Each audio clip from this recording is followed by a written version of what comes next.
नमस्कार दोस्तों, जय हिंद जय भारत। मैं हूं CL Saini, CDRK Saini BEd classes में आप सभी का हार्दिक स्वागत है, अभिनंदन है। दोस्तों, हमारे इस चैनल के इस हेल्पलाइन नंबर पर आप द्वारा जो भी साइको के टॉपिक हमें सेंड किए जाते हैं उन्हें हम ऑनलाइन समझाने का प्रयास करते हैं।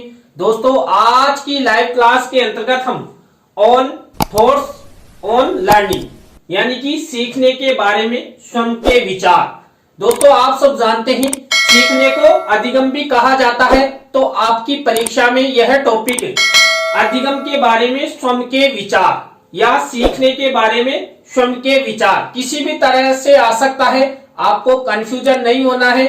और दोस्तों, इसका सारांश कहने का तात्पर्य यह है कि जो सीखना होता है, जो अधिगम होता है, उसमें स्वयं के कैसे विचार होने चाहिए। अभी मान लीजिए मैं आपको पढ़ा रहा हूं, तो सीखने और अधिगम में मेरे क्या विचार है, यही विचार आपको समझाए जाएंगे और आप भी अपने विचारों को आप परीक्षा में अच्छे से लिखेंगे। तो दोस्तों, आप सब बने रहें हमारे साथ, हमारे इस चैनल के साथ। और दोस्तों, यदि आप हमारे इस चैनल पर पहली बार आए हैं तो हमारे इस चैनल को सब्सक्राइब करें और पास ही बने बेल आइकन के बटन को जरूर दबाएं, जिससे हमारे द्वारा जब भी कोई न्यू लाइव क्लास चलाई जाती है या वीडियो अपलोड किया जाता है तो उनके नोटिफिकेशन आपको मिल सके और आप अच्छा अधिगम करते हुए परीक्षा की अच्छी तैयारी आप कर सको।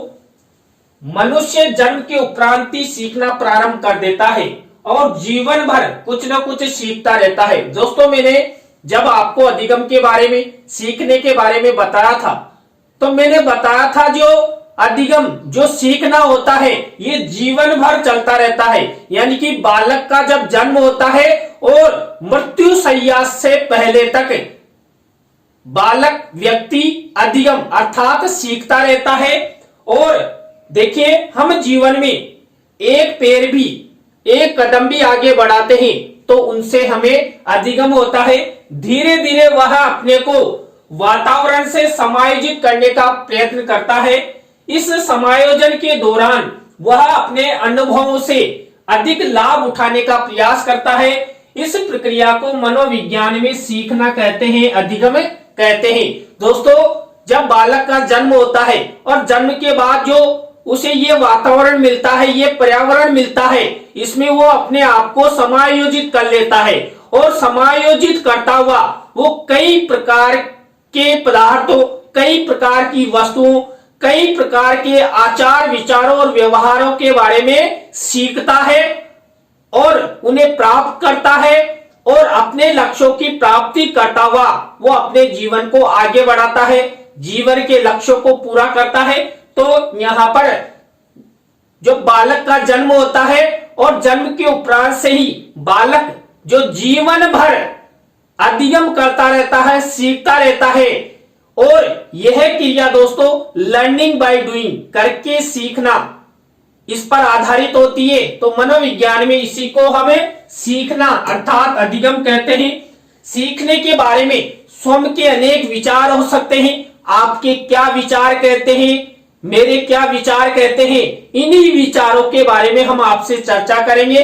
तो दोस्तों, आप सब बने रहें हमारे साथ, हमारे इस चैनल के साथ। दोस्तों, यहां पर सीखने के बारे में मेरा पहला विचार है कि जो सीखना, जो अधिगम होता है, ये आयु एवं परिपक्वता के अनुसार ही बालक में अधिगम होता है, सीखना होता है।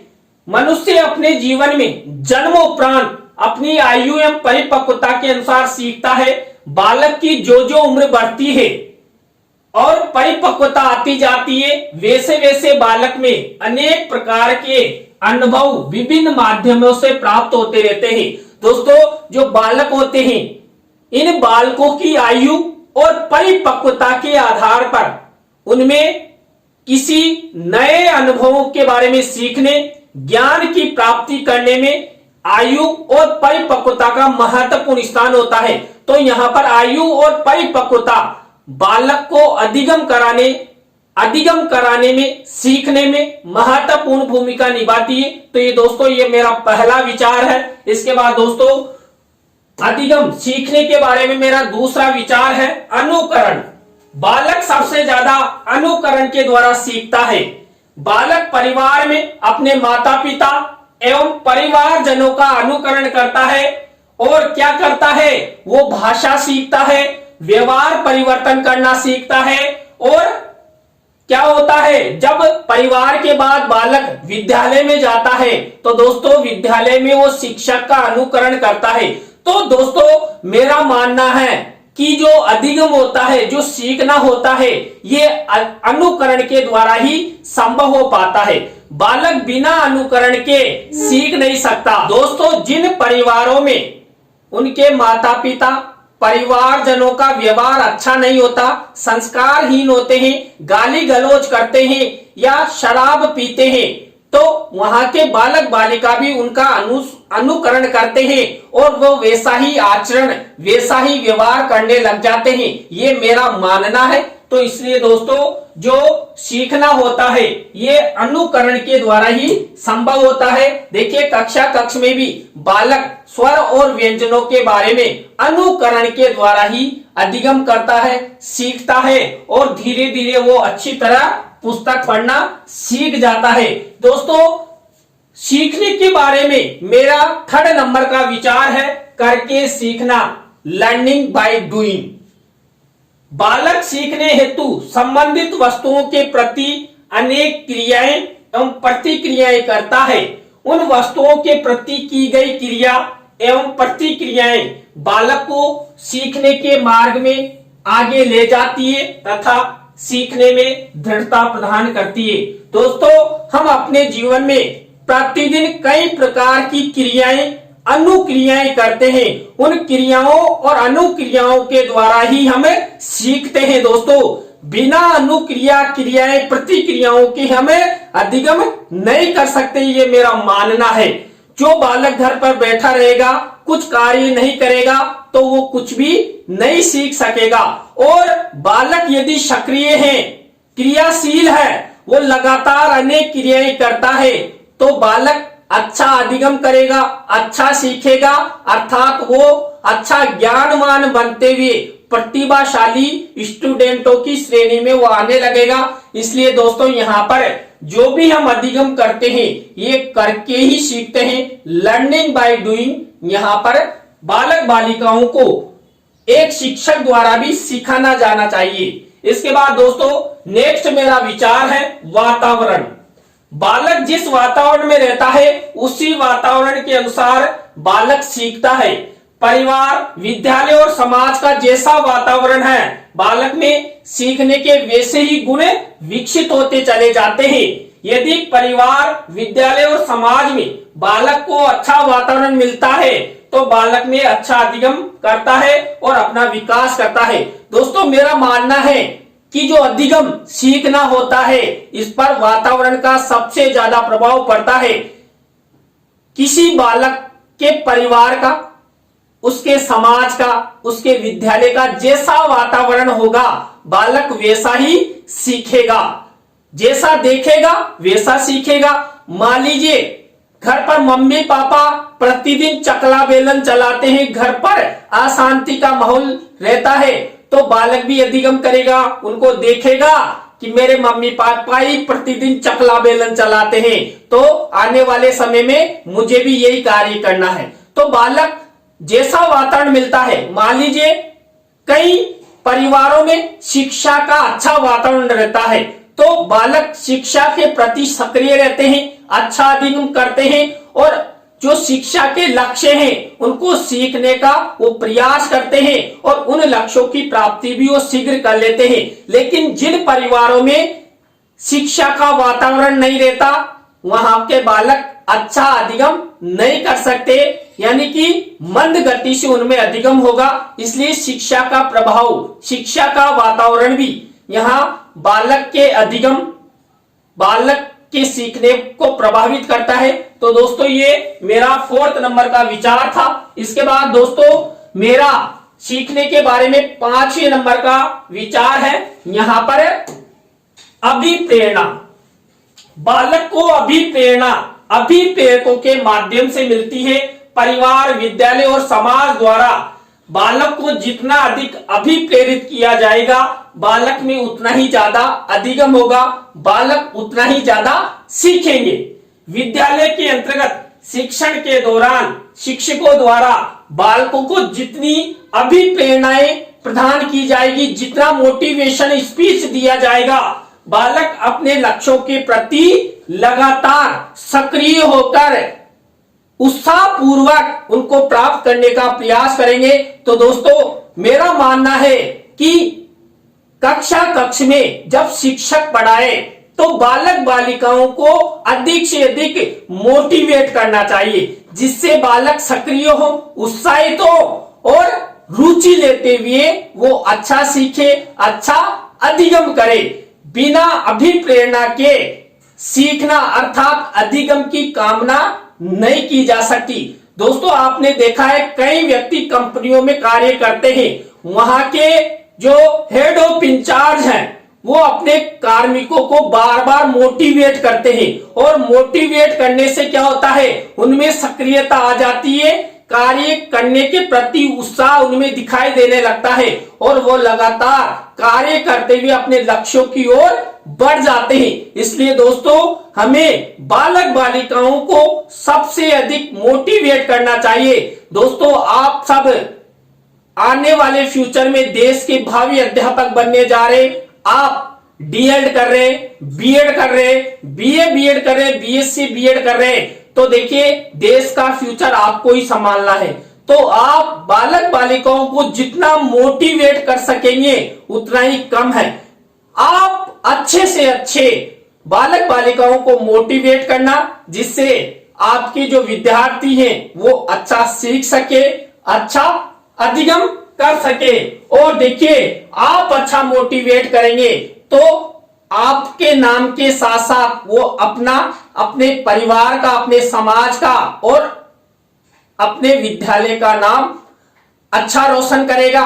दोस्तों मान लीजिए कोई बालक कक्षा 10 में मेरिट आ जाता है, तो वो मेरिट आया लेकिन वो खुद का नाम रोशन करने के साथ साथ विद्यालय, शिक्षक, परिवार, समाज, राज्य और राष्ट्र का नाम रोशन करता है।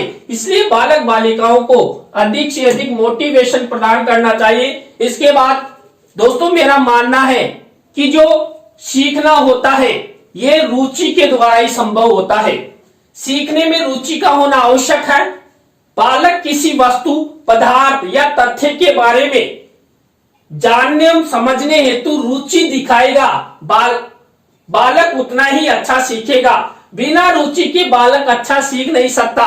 मान लीजिए दोस्तों कक्ष में शिक्षक तो अच्छा पढ़ाता है, लेकिन बालक सीखने में रुचि नहीं दिखाएगा तो वो अच्छा सीख नहीं सकता, अच्छा अधिगम नहीं कर सकता। इसलिए दोस्तों मेरा मानना है कि सीखने में रुचि का होना आवश्यक है। रुचि होगी तभी हम उस शिक्षण के प्रति, किसी वस्तु के प्रति, पदार्थ के प्रति या तथ्य के प्रति जानने के लिए जिज्ञासु होंगे।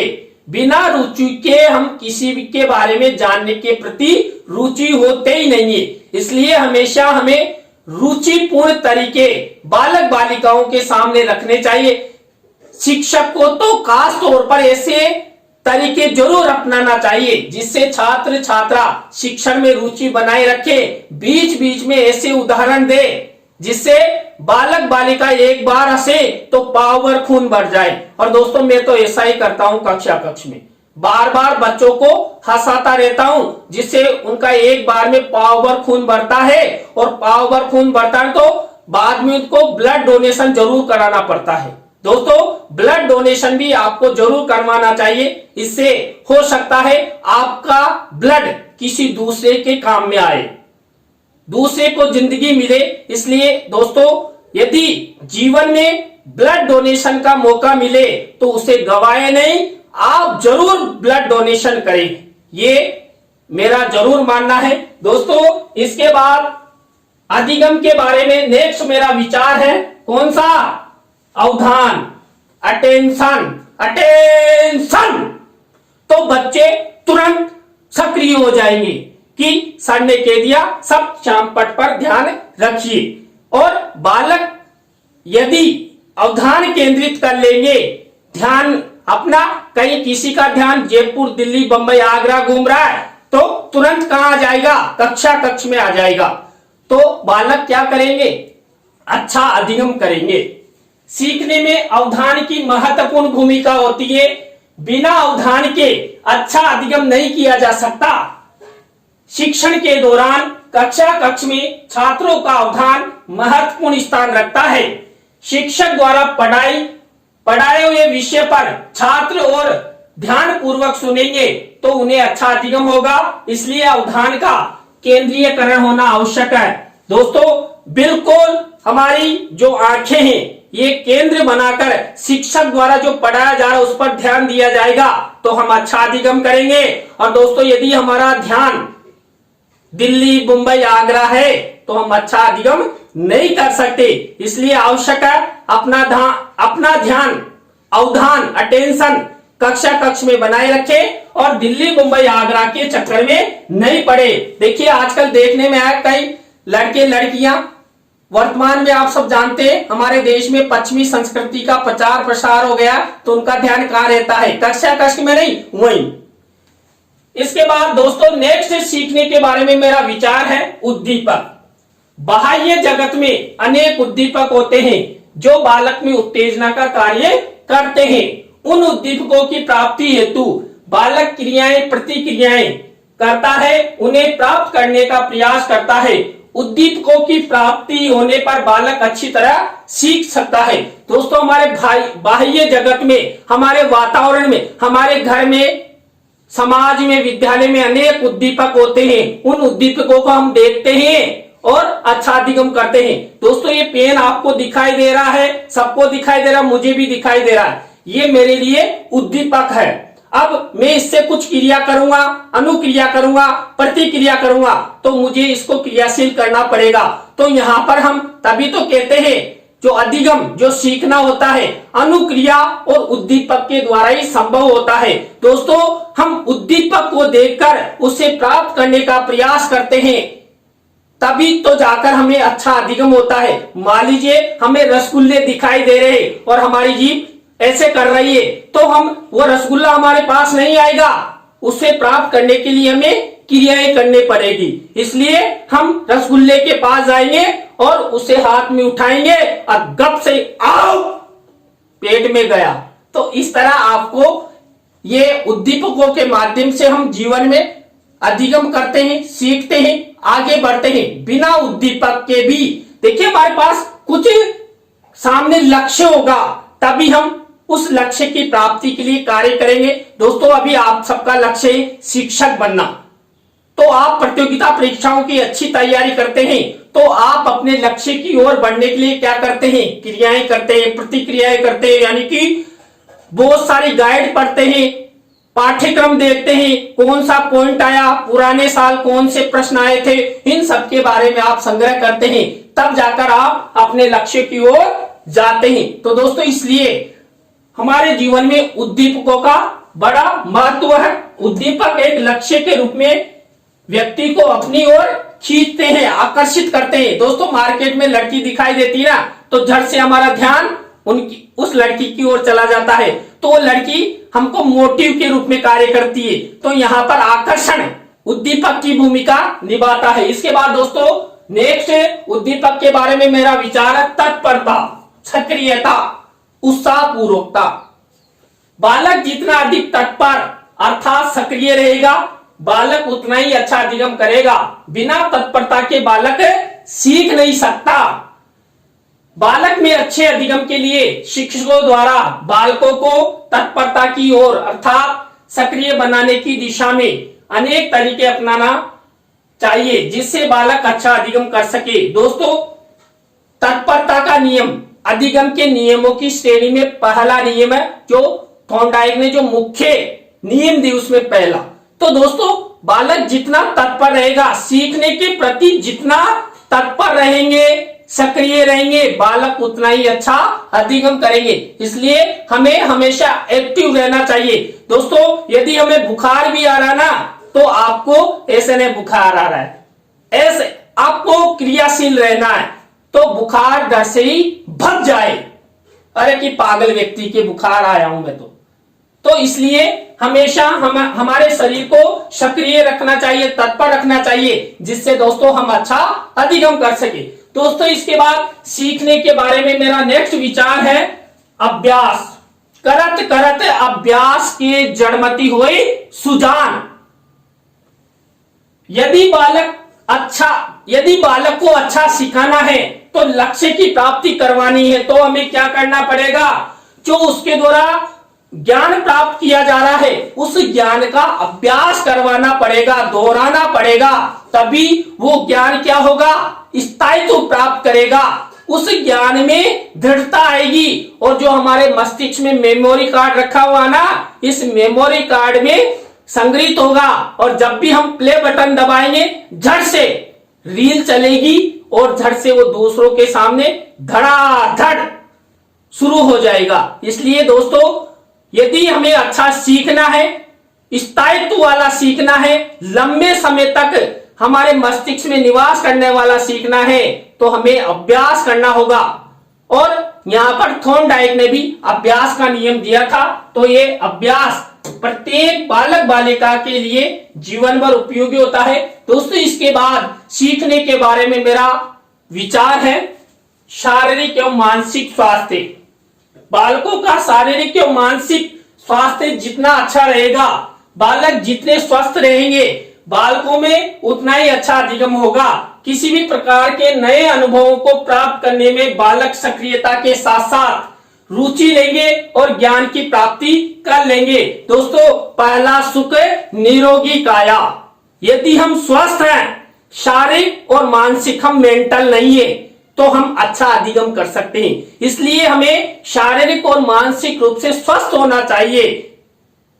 शारीरिक और मानसिक रूप से स्वस्थ बालक बालिका व्यक्ति अच्छा अधिगम करते हैं, शिक्षण के प्रति रुचि लेते हैं और लगातार सक्रियता बनाते हुए, तत्पर रहते हुए अभ्यास कार्य करते हैं, जिससे उनमें क्या होता है, उनका जो सीखा गया ज्ञान है वो स्थायित्व प्राप्त करता है, दृढ़ता की ओर प्राप्त करता है। दोस्तों यहाँ पर जो मेरे विचार है ये मैंने लिए हैं, जो अधिगम की प्रकृति के बारे में मैंने 20 पॉइंट आपको बताए थे, उन्हीं में से बनाए। आपके भी और अधिक विचार हो सकते हैं, मैंने तो ये 11 विचार लिखे। तो दोस्तों आज की लाइव क्लास के अंतर्गत हमने यहाँ पर सीखने के बारे में स्वयं के विचार, इस टॉपिक के बारे में आपको बताया। दोस्तों आज की लाइव क्लास आपको कैसी लगी कमेंट्स में हमें जरूर बताएं। अच्छी लगी हो तो लाइक करें, कमेंट्स करें, अपने अपने फ्रेंडों को जरूर शेयर करें। और दोस्तों आप सब इसी तरह हमारे चैनल का सपोर्ट बनाए रखें। और दोस्तों मैं आपके कमेंट्स देख रहा हूं, आप सब हमारी लाइव क्लास से जुड़े, तो आप सबको कोटि कोटि बार बार धन्यवाद। तो दोस्तों आज की लाइव क्लास में बस इतना ही। न्यू लाइव क्लास के साथ हम आपसे फिर मिलेंगे CDRK सैनी बीएड क्लासेज में CL सैनी के साथ। जय हिंद, जय भारत, राम राम सा।